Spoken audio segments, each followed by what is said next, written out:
Sa mundong puno ng ingay, hinahanap natin ang kapayapaan. May isang simpleng gawaing kayang baguhin ang lahat. Ito ang iisang bagay na kalimutan ng marami, isang lihim sa pag-unlock ng hindi pangkaraniwang lakas at kaligayahan. Ito ang susi sa buhay na puno ng layunin.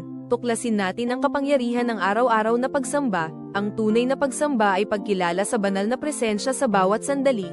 Kapag inialay ang sarili, gawain, isip, puso, bilang pagpupuri, tayo ay handog na nagdudulot ng kaligayahan sa Diyos. Sa mga bilang kabanata 28, talata 2, ang aking handog, ang aking pagkaing sinusunog na may kaaya-ayang amoy sa akin.